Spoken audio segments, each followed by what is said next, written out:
traveler to my realm of nightmares. Allow me to be your personal assistant in my realm. Come in, take a seat, get comfortable, for when you step into my realm, there's no stepping out.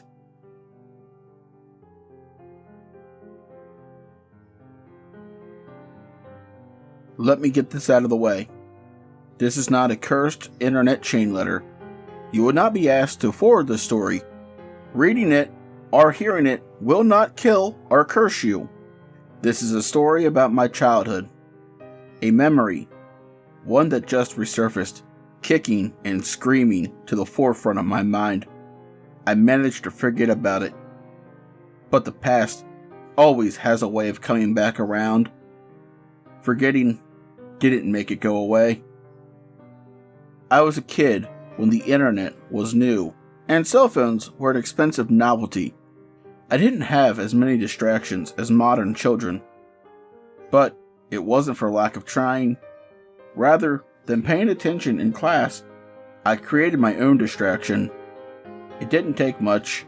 I was a daydreamer with a well-traveled imagination. As I got older, I became more interested in making new friends. Real friends. Which were easily gained when I invented a game for the entire class to play. It wasn't exactly imaginative, but it was fun. The game, pass a single note around without getting caught. Simple, right? The game didn't have a name. We figured if we didn't name it, it would be a lot harder to get caught. We didn't even use the word game. We referred to it as taking notes, just in case anyone overheard. A lot of the fun came from the secrecy and the ninja moves we had to master in order to pass the note around unnoticed. There were 3 rules. 1. Don't get caught. 2. Add something. 3. Pass it on. We won when the note was passed around and came back to me. At recess, we'd read the note and have a good laugh. Sometimes we'd collectively make up one big story, or we'd share a joke.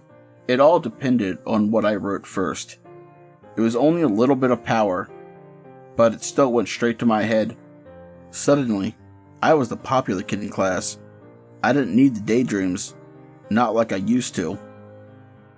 We almost always won. I'm not sure if we really were master sneaks, or if Miss Knott didn't care.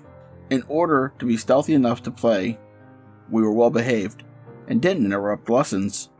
It was a harmless game. Part of our camouflage required us to actually take notes for class. It was funny. I didn't realize the game inadvertently defeated the purpose. Kids really aren't as clever as they think they are. At least, I wasn't. I remember when everything changed. The game started off like it always did. Every time the teacher turned to write something on the whiteboard, the note changed hands.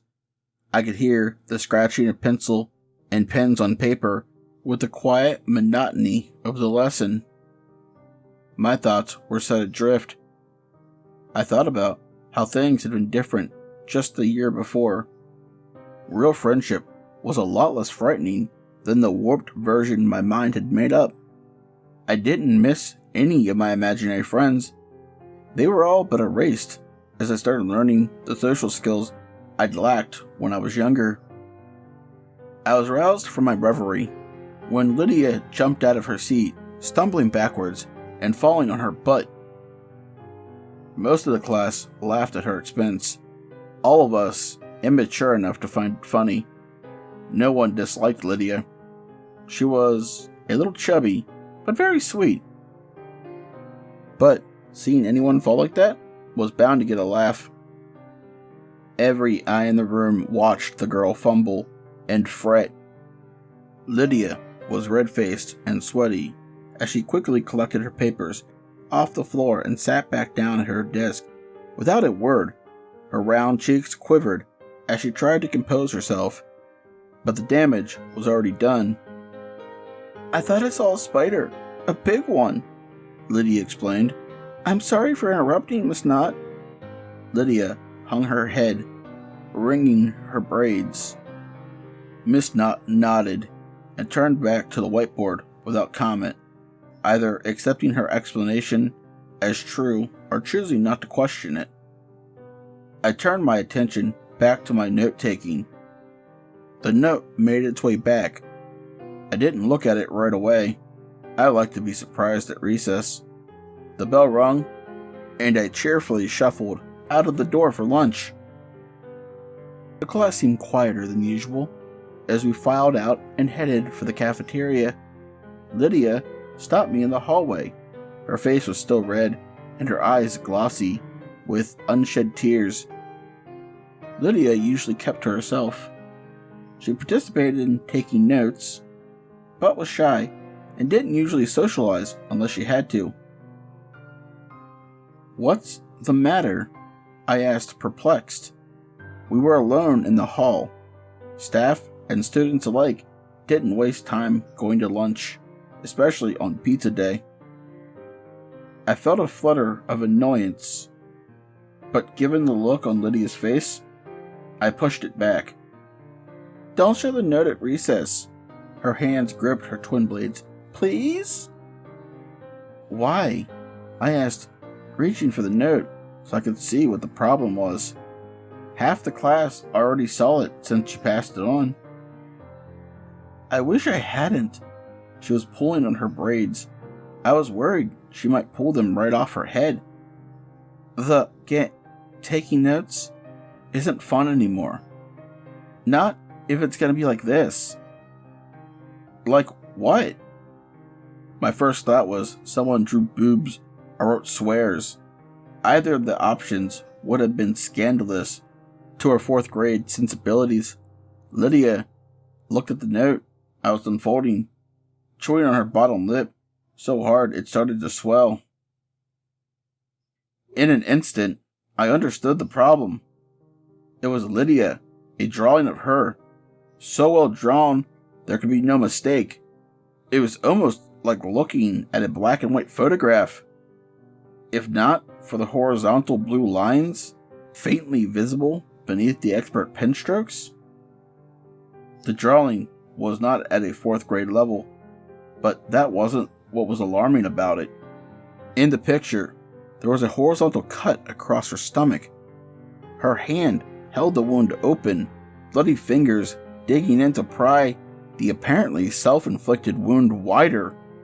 Her other hand unraveled intestines, pulling them to gore-smeared lips as though she were about to slurp them up like noodles. Her chubby arms were bloody up to the elbow. Even in the black and white, I could tell what I was looking at.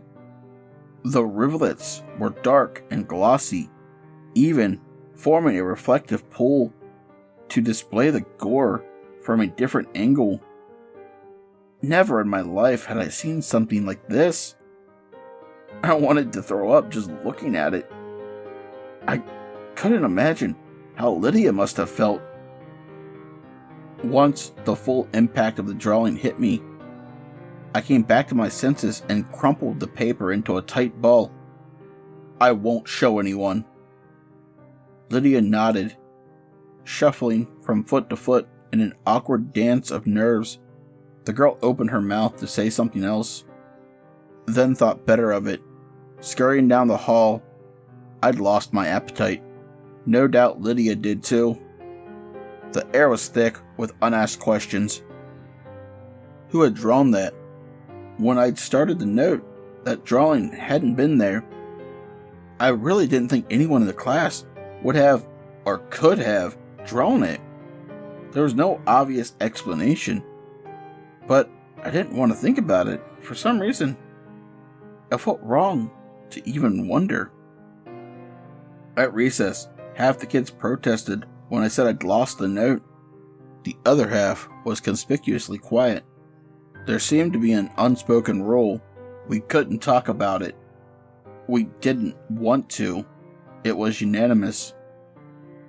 The next day, Lydia wasn't in class. At first, I wasn't going to play the game, but some of the kids kept looking at me expectantly. Only about half the class knew what happened. The other half expected we'd be taking notes as usual. For some reason, pretending it didn't happen seemed like the most sensible option. The game continued. I tore out a fresh sheet of notebook paper and stared down at it blankly, unsure of how to start this. Any sense of mischief or fun was long gone for me. I didn't want to play anymore. Why did it feel like I had to? I scribbled something down. I don't even remember what. The game began, but I didn't really pay attention until the dreaded note made its way back. I felt like a prisoner to the game. It was only a piece of paper, but it felt heavy to me. I didn't know what I'd see. I couldn't convince myself the game hadn't changed in some fundamental way. I wasn't the only one who felt that way. Just days before, we were all laughing and smiling. Not anymore. Only about half the class waited eagerly for me at recess, the other half trickling in, heavy-footed with reluctance. It was as if they were here out of obligation. As I smoothed out the creased note, I almost wasn't surprised to see the new drawing. This time, it was Brian, a grisly scene sketched out with such realistic detail that my brain refused to register what I was looking at. At first, bubbling, blistered, and blackened skin might have left him indistinguishable, if not for the fact that his face went untouched by the licking, angry flames, drawn out color this time: red, orange, yellow, and black. Brian's dimpled smile and freckled nose were unmistakable, his body positioned in a crouch beside a wall of flames, as though he were merely warming himself by a campfire, arms extended, hands rubbing together, charred skin flaking off with friction, peppering the fire with bits of blackened flesh. I pressed my hand over the drawing, covering it up, but it was too late. We'd already seen it. Even the drawing felt hot beneath my palm. Words and bile competing in my throat as my eyes skimmed the rest of the note. Everything else was harmless. Snippets of conversation and jokes. Benign doodles. I recognized the handwriting. Knew who wrote or doodled what. Everyone was accounted for? Except for Lydia. The only addition I couldn't explain was that drawing. It shouldn't have been there. It was as though some malevolent presence had decided to include itself in our game uninvited. But it was clear from the shock and tears, we'd all seen it this time. When I pulled my hand away from the drawing, it came away stained red and black. I burned the note, along with the one depicting Lydia by the sledding hill. A cluster of silent children. It felt like a funeral. Brian was the last to leave the mound. His skin was the color of sour milk, which made his freckles seem darker in stark contrast. He didn't cry. He didn't ask questions. He just stared at the dirt with glossy eyes, even after the bell rung and everyone else went to class. When I begun to trudge back to class reluctantly, I swear I heard a whisper. "Pass it on." Brian and Lydia were both absent the next day. Their two empty desks, an ominous reminder. No one wanted to play, but all of us felt strangely compelled to participate. I ripped a new page from my notebook, not caring when the paper ripped like jagged teeth along the side. I started the game with a plea.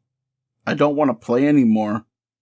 The scribbled message almost illegible, as if even this violated some implicit rule. My hand kept moving across the paper before I realized what I was doing. Before I realized I wasn't in control of my arm anymore, I'd written a reply. "Pass it on." Written in perfect cursive, handwriting that wasn't my own. I'd lost feeling in my hand. Looking down at it, it somehow felt separate from me, detached, as though I were looking at someone else's hand.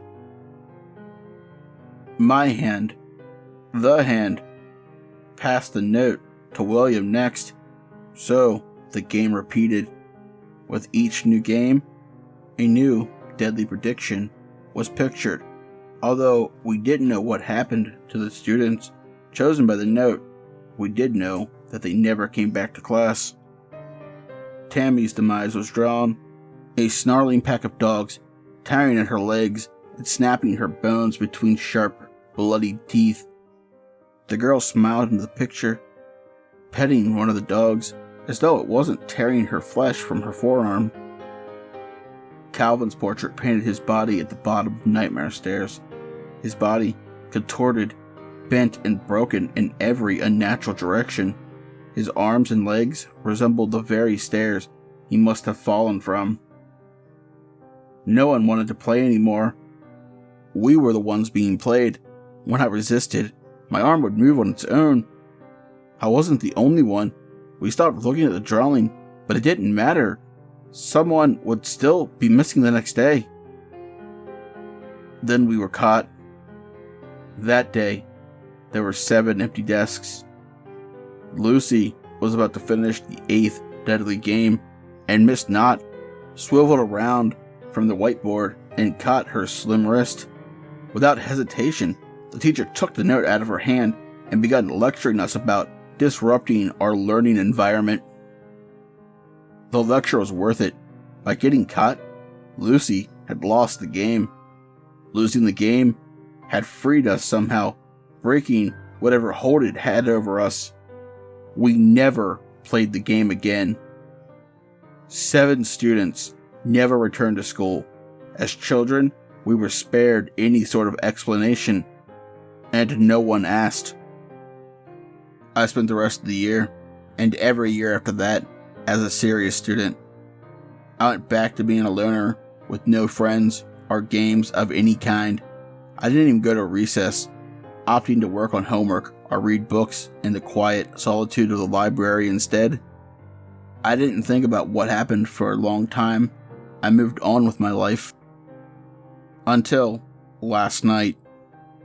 I was drinking alone by myself at the bar into the early hours, hoping the liquor would lubricate my sleepless nights. An old woman claimed the stool beside me, her body stooped with age. That didn't stop her from swallowing several shots in quick succession. I didn't pay her much mind, staring vacantly at the assortment of hard liquor as a drunken haze began to sweep over me like a warm blanket. I could feel the woman's intense stare as she slid a piece of paper towards me, a soft rustle I somehow heard even over the loud music. I stared down at the note on the counter, dirty notebook paper folded into a square with frayed edges. I looked up at the woman. Her mouth was moving soundlessly, but I could tell she was saying the same thing over and over again. Pass it on. I recognized the woman. It was Miss Knott. There was no doubt about it. She hadn't aged well. Her eyes dark and haunted, touched with madness. Her features were haggard and pale, her body frail, as though she were made of paper mache. I didn't need to open the note to know what it was. For all these years, the last game had gone unfinished, until Miss Knott finally passed it on, back to me. The game was won. I can't begin to guess what happened to my old teacher, but it was enough to drive her to seek me out and deliver this note. I had to take it, although my right hand felt like it was filled with pins and needles. It was my choice to reach out and take it. The game had been my idea. The lives lost were my burden to bear. The curse could only end with me. Thank you. I'll take it from here. You protected us. I am so sorry. It was clear my old teacher had been fighting this curse for so long Long enough, I had time to forget. Forgetting didn't make it go away. "I'm sorry," she weakly whispered, terror and regret competing on her face. We both sat and drank for a while before I sent her home in a cab and headed home to face my fate. I haven't slept since. The note is on my desk, unopened. It doesn't matter, even if I don't look. The game is over. I don't even need to wonder who this game will claim next. Although I live alone, I haven't been alone since the note found its way back. From the corner of my eye, a dark, ungraspable shape asks, "Did you miss me?" I wrote my story knowing no one will believe it. There isn't time to do anything else. Fortunately, there's nothing to leave behind. No family, no friends, not even a pet. Maybe I knew this would happen all along. Somehow deep down, I didn't want anyone to miss me. Meeting this monster, I realized something I'd secretly suspected all along. Whatever this creature is, I know it. I'd called it my friend once, back in those daydream days. This nameless, shapeless thing. My imagination had taken credit for it, an innocent assumption. I turned my back on a lonely darkness, but it wouldn't let me go.